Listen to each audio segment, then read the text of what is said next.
அருமையானவர்களே, இந்த நாளிலும் ஆண்டுடைய வார்த்தையை நான் இடத்திலே கொண்டு வருகிறேன். நீதிமொழிகள் 18:21 வசனம் சொல்லுகிறது, மரணமும் ஜீவனும் நாவின் அதிகாரத்தில் இருக்கும், அதில் பிரியப்படுகிறவர்கள் அதின் கனியை புசிப்பார்கள்.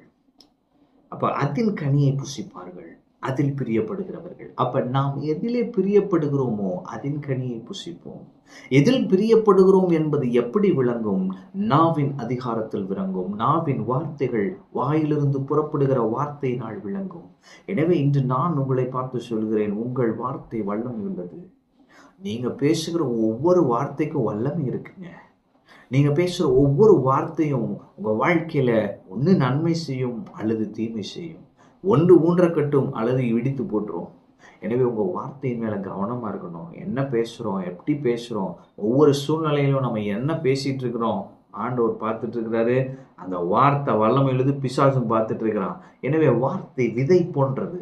நம்ம அப்படியே விதைச்சிடுறோம், அது அப்படியே மரமாய் கனியா, அதாவது அதன் கனியை புசிப்பான். அப்ப இவ்வளோ நாள் நம்ம என்ன பேசியிருக்கிறோன்றது இப்போ நம்ம அனுபவிச்சுட்டு இருக்கிற சில காரியங்களை பார்த்தாலே தெரியுதுல்ல. அப்போ நம்ம ஆல்ரெடி நிறைய பேசிட்டோம், அது அப்படியே மரம் மறந்து கனியா இருந்து அந்த நாளில் நம்ம நிறைய ஸ்ட்ரகிள் அனுபவித்து கொண்டு இருக்கிறோம். ஆனால் இன்னைக்கு ஆண்டவர் உங்களோடு பேசுகிறார். மரணமும் ஜீவனும் நாவின் அதிகாரத்தில் இருக்கிறது. அப்பனா என் வார்த்தைக்கு அதிகாரம் இருக்கிறது. நான் கிறிஸ்துவுக்குள் ராஜாவாக இருக்கிறேன். என் வார்த்தைக்கு அதிகாரம் இருக்கிறது.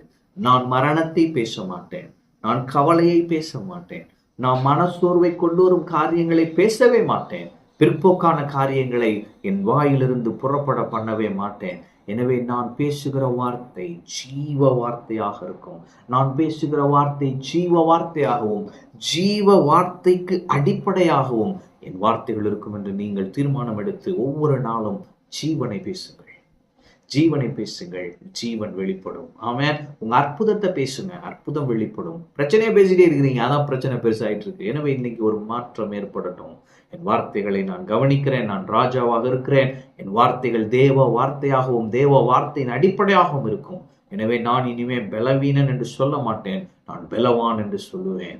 நான் தரித்திரன் என்று சொல்ல மாட்டேன், நான் ஐஸ்வர்யவான் என்று சொல்லுவேன். நான் தோற்கிறவன் என்று சொல்ல மாட்டேன், நான் முற்றும் ஜெயம் கொள்ளுகிறவன் என்று சொல்லுவேன். எனவே தேவ வார்த்தையின் அடிப்படையில் என் வார்த்தைகள் இருக்கட்டும் என்று சொல்லி ஜீவனை பேசுங்கள்.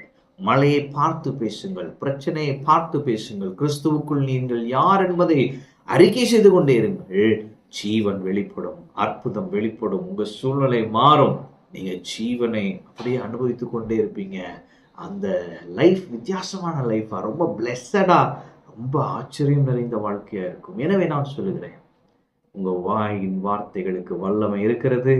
ஜீவனை பேசுங்கள், ஜீவனை அனுபவியுங்கள். ஆமென். கர்த்தர் உங்களோடு இருக்கிறார். கர்த்தர் உங்களை ஆசீர்வதிப்பார்.